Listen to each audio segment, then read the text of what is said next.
एक राजा थे, उनका नाम था कुलशेखर। क्या नाम था? कुलशेखर। उनका नियम था कि वो राम कथा सुनते थे नित्य, पर राम कथा में सीता जी का हरण का प्रसंग जब भी आता था कथा में, उनकी आंखें लाल पड़ जाती थी, मुख लाल पड़ जाता था और तलवार अपनी ढूंढने लगते थे, धनुष बाण कहाँ हैं ढूंढने लगते थे। तो पंडित जी समझ गए कि भाई इनके सामने सीता हरण की कथा नहीं कहनी है। तो पूरी राम कथा होती, लेकिन रावण ने सीता जी का हरण किया ये नहीं बोलते थे। वो उसके बदले कुछ बोल देते थे, सीता जी भटक गई, खो गई, लंका पहुंच गई, ऐसे कुछ कह देते थे। एक बार पंडित जी बीमार पड़ गए, उन्होंने अपना बेटा भेजा, बोले तुम कथा सुनाया और राजा को। अब उसको नहीं पता था कि इनके सामने रावण ने सीता जी का हरण किया, ये सुनाना नहीं है।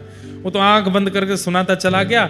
बोले कि महाराज राम जी तो वन में मृग के पीछे दौड़े, दूर से राम स्वर सुनाई दिया तो लक्ष्मण जी भी दौड़े, लक्ष्मण रेखा बना करके चले गए। इतने में ही लंकापति रावण एक ऋषि का रूप धारण करके आया, भिक्षा मांगने लगा। जैसे ही सीता जी भिक्षा देने आई, हाथ पकड़ करके उसने तुरंत अपने पुष्पक अपने विमान में बिठाया, ले जा करके लंका में उनको बंदी बना लिया।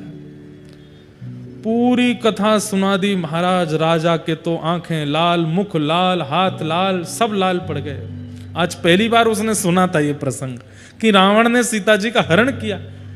उठ करके कहने लगा, व्यास जी ये रावण कहां रहता है?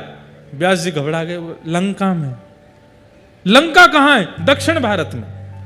तुरंत अपने सेनापति को बुलाया, अपने सब, अब कलिकाल में, और बोला इसी वक्त हमारी जितनी सेना है सबको तैनात करो, सबको धनुष बाण आदि सहित तैयार कर दो और निकल पड़ो दक्षिण की ओर। तो सेनापति पूछने लगे चढ़ाई कहां करनी है? वो लंका के ऊपर। सीता जी का हरण करके ले गया है रावण, उसका वध करके आएंगे। अब वो पंडित जी घबराए, बोल अरे महाराज वो तो, पंडित जी आप बैठे रहो, आपकी दक्षिणा मिलेगी पूरी पूरी, पहले सीता जी को लेके आऊं मैं। कहते हैं कोसों दूर तक तो कुलशेखर राजा अपनी सेना लेकर के चला गया। अंत तो गत्वा सेनापति आदि बोले कि इतना धन खर्च होगा, इतनी सेना लेकर के जाना, इनके भोजन प्रसादी के प्रबंध करना, और लंका में रावण कोई है ही नहीं है, और ये महाराज जी लेके जा रहे हैं पूरी सेना, और उनका क्रोध बिल्कुल कम नहीं हो रहा है। रात भर योजना बनाते हैं, लंका का नक्शा कैसा है, हम कैसे प्रवेश करेंगे भीतर, समुद्र पार कैसे करना है, सारी योजनाएं बनाते मंत्रियों के साथ। मंत्री घबराते हैं, बोले कि हे भगवान ये इनका क्या होगा। रात भर मंत्रियों ने बैठ के राम जी से प्रार्थना करी, हे राघव जी अब आप ही हमें बचाओ। 4-5 दिन की यात्रा जब हो गई, राजा तो पूरे आवेश में लंका की ओर दौड़ रहा है। तभी बीच मार्ग पर देखते हैं, आहा नव कंज लोचन कंज मुख कर कंज पद कंजारो श्री रामचंद्र कृपालु भज मन हरण भव भयदार। प्रभु श्री राम साक्षात प्रकट हो गए बीच मार्ग में, और मार्ग में प्रकट होकर के बोले राजा रुक जाओ रुक जाओ रुक जाओ। कमल नैन, नील स्वरूप ठाकुर जी का। और तभी थोड़ी देर में देखते हैं कि गोरे गोरे वदन के श्री लक्ष्मण जी भी आ गए, और तभी थोड़ी देर में देखते हैं कि आहा तप्त कांचन गौरांगी श्री जानकी जी भी आ गई। राजा चरणों में गिर गया, बोले आप कौन हैं प्रभु? बोले हम वही हैं जिनकी कथा तुम सुनते हो। अरे आप राम जी हैं? बोले हाँ। जानकी जी आप सुरक्षित हैं? मैं तो अभी लंका जा रहा था रावण के ऊपर चढ़ाई करने के लिए। बोले हम इसीलिए बताने आए कि युद्ध पूरा हो गया है, रावण को हमने मार दिया। मार दिया आपने? बोला बढ़िया किया आपने मारा, नहीं तो मुझे मारना पड़ता जाके। ऐसे ऐसे भाव। उनके लिए कथा कोई कहानी नहीं है, उनके लिए कथा कोई शब्द नहीं है, उनके लिए कथा प्रत्यक्ष है। एक और हुए दक्षिण भारत में, उन्होंने भी कथा में कोई भाव सुना। हाँ, विभीषण शरणागति, विभीषण शरणागति का जब भाव सुना तो उस भाव में यह आता है कि राम जी ने जैसे देखा कि विभीषण शरणागति के लिए आया है, तो राम जी बोले अच्छा इसको बैठाओ, मैं एक बार पूछ के आता हूं। तो हनुमान जी आदि को बुला करके राम जी पूछ रहे हैं कि इसको शरण में लूं कि नहीं लूं। इस बात को सुनकर के उठ के चला गया और इतना रोया नदी के तट पर जाकर के। लोगों ने ढूंढ करके पूछा तुम रो क्यों रहे हो?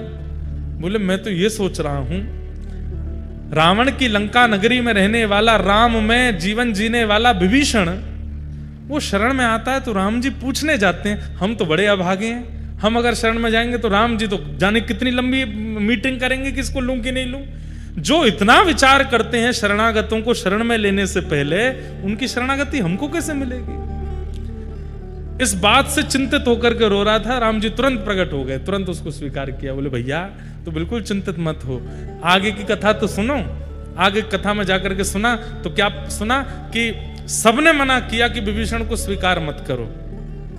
सुग्रीव ने तो स्पष्ट कह दिया, बोले रावण का भैया है, उसके साथ इतने साल रहा है, ये शुद्ध कैसे हो सकता है, इसको स्वीकार मत कीजिए। सबने मना किया, लेकिन राम जी कक्ष से बाहर निकल करके आए और सबने कह के भेजा था इसको वापस कर देना नाथ, लेकिन राम जी गए और राम जी ने जाकर के तुरंत विभीषण को अपने हृदय से लगाया, स्वीकार करके तिलक कर दिया। भले ही सब मना करते रहे, लेकिन राम जी फिर भी स्वीकार किए। आगे की कथा में उसने क्या सुना कि भले ही लाख लोग मना करें पर ठाकुर जी फिर भी स्वीकार करते हैं, तब उसके चित्त को शांति मिली। कथा ठाकुर जी से संबंध कराती है, और वो कब कराएगी? आप व्यास जी का चिंतन मत करो, ये मत सोचा कीजिए कि इंद्रेश जी कथा सुना रहे हैं, कोई व्यास जी बैठे हैं। आप तो केवल चिंतन किया करो, शब्द सुनकर के एक छवि देखो और उस छवि में सब अनुभव करो। यहां से अब व्यास जी ने कहा घोड़े पर बैठे हैं तो घोड़ा कैसा है, वो मार्ग कैसा है, वहां पहाड़ हैं, कुछ नदियां हैं। चिंतन करते हुए कथा सुना कीजिए।